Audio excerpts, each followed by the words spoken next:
This is the ultimate 99 Nights in the Forest guide. I'll be using no glass, and let's get straight into it. Alright, first thing you want to do, chop down one tree. All you need is one tree because as you can see, there is a coal in the first level. Usually there is coal in the first level, and it is pretty easy to spot them. So I'm going to place down my sapling because these saplings are also pretty important. So I'm going to put one coal into the campfire, and do not put all your wood in the campfire. You don't need to put all of them. All you need is one log with the coal, and you'll get the second level. I'm going to put the rest into the grinder, and the first thing I'm going to do is look for structures. So this is a structure right here that has a chest, so I'm going to go up it because chests are also really important if you want to get better items. So here you can get a good sack, good axe, bandages, etc. And the main thing you want is the good sack or the good axe. But I actually got the revolver, which is also extremely good if you get it the first day. This is because you also want to save the kids, and having a long-range weapon for the kids is extremely good. So it's a good thing I got the revolver. Not everyone's luck is going to be the same. Not everyone's going to have a revolver, so I will show you a way to get the kid without using the revolver. Well, specifically the first kid. After the second kid, I believe you probably have a weapon by now. If you're going to open a bunch of these chests, I feel like your luck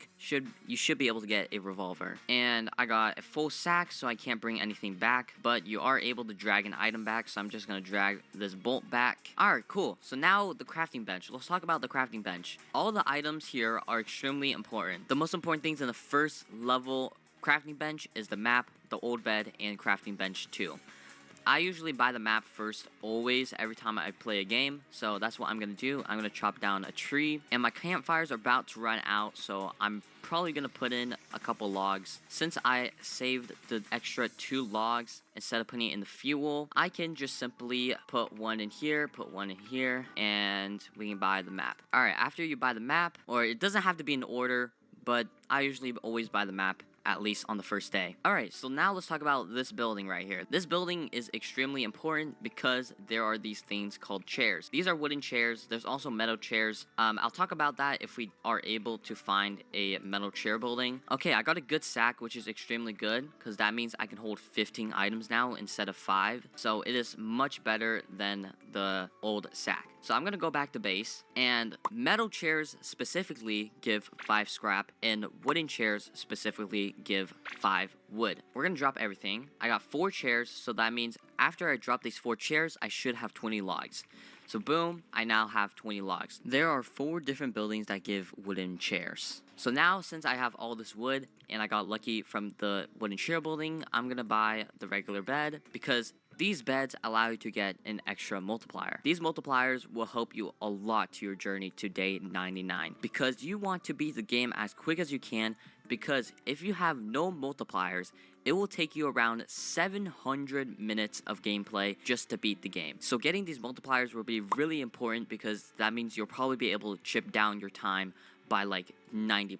I'm also running out of hunger, so this is your hunger bar. It's pretty important to keep your hunger up. And I'm going to kill these bunnies because these bunnies are not hostile mobs. And I also got a bunny foot. So these bunny foots are also really important because if you don't have a good sack on the first day or a good axe on the first day, you can use the bunny foot and trade it to the pelt trader, which always comes on the second day. And I'm going to choose the good axe because I already got a good sack from a chest. And let's also look at where the kid is. Alright, the kid is over here. We don't have level 3 yet, so let's first unlock level 3 before doing anything else. Alright, so if you're scared of the deer and you want to get a flashlight, this is your best friend because this always gives a old flashlight. There's also the strong flashlight, but those are from chests. So you can get the old flashlight right here. There we go.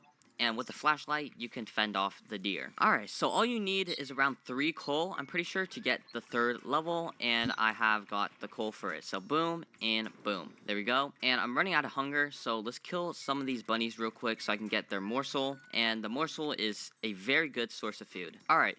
So with the raw meat, you probably shouldn't eat it because if you eat raw meat, you will lose a little bit of HP, but it isn't much. So you should probably cook it.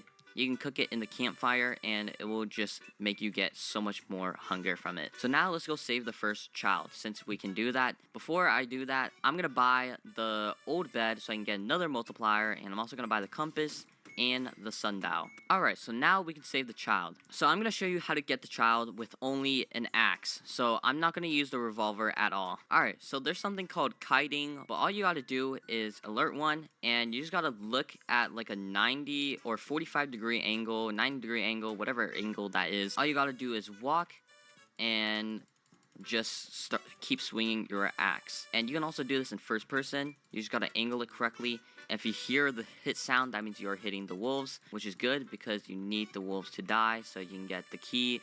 And after you get the key, you can get the kid. I'm also gonna take the wolf pelt I got. Got pretty lucky there getting a pelt because the pelts, you can trade it with the pelt trader.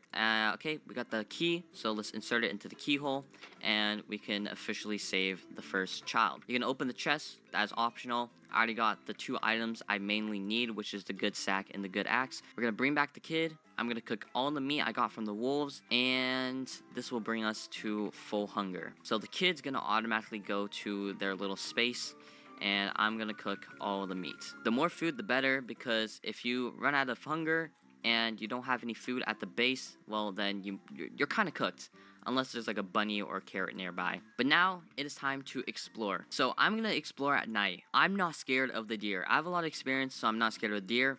If you want, you can stay at the campfire and just wait until it's daytime. Usually I enjoy exploring at night because I want to save time. I want to save time getting to day 99, so getting more items is better. Try to get as many items as I can. Fuel is also extremely important, so getting as many fuel items as well is going to be extremely important. So I just got a fuel canister. So fuel canister is the second best type of fuel item. So if you see those, 100% pick them up. They're going to be really important. Alright, so this is a cultist base. So you can see there are cultists here.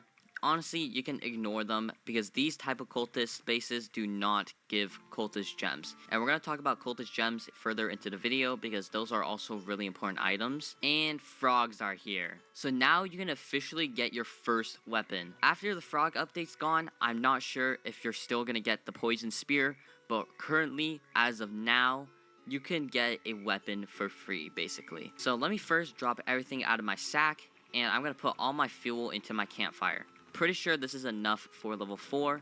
There we go. You're gonna look for a pool with a vortex. Oh, it's literally right next to the fishing pond. Okay, so this vortex, you can jump in it if you want. It's not gonna harm you or anything. But this is what you want over here. You see that? That's a poison spear. You're gonna really want that. All you need to do is just hop over here. You can ignore the frogs. They're not gonna do anything to you, honestly. I actually jumped into the vortex, but that's okay. I don't take any damage. Now you have a really good weapon. The poison spear is a really, really good weapon. We're gonna get out of here. You can use this weapon against basically any enemy except like bears, mammoths, because those guys are just way too tanky. Obviously, if you still don't have a long-range weapon like the revolver or rifle, then I would probably just keep exploring, try to open more chests to see if you're able to get a weapon like this. So now I have level 4, the map has expanded, and I'm going to save the next kid. So we have the compass. The good thing about the compass is if you actually forget where a missing child is, it will still show up on the compass and you will always know where the kid is, which is really good in my opinion. So we're going to go over to the kid's den. Alright, so wait, okay, so we got a metal chair building or a medic building structure, whatever you guys want to call it. So here you can get easy heal items. You can get a bunch of bandages and med kits. So I just got a bandage, I got a med kit. You can also see these metal chairs here. Both of these metal chairs give 5 scrap. So in total, I will get 10. And sometimes the metal chairs don't appear, so if you don't see any metal chairs, that just means they didn't appear. And there's also armor in this game. Leather body is the worst one out of all of them. Here we are at the kid's den. Let me quickly just scavenge this little area real quick. So these silver chests, they're pretty decent because they can give you the rifle. Bro, get out of here, wolves. And these alpha wolves have a huge hitbox, so they can hit you pretty easily. Alright, so with the poison spear, you cannot kite the alpha wolves. So you're gonna need to somehow find a long-range weapon. All you need is bunny foot, then a wolf pelt. After you get a wolf pelt, then you'll be able to get a revolver from the pelt trader. And I would choose that option. Alright, so I'm going to quickly chop down these trees and replant the saplings. You also want to plant the saplings extremely close to each other because then you'll be able to chop down. Part 2 later.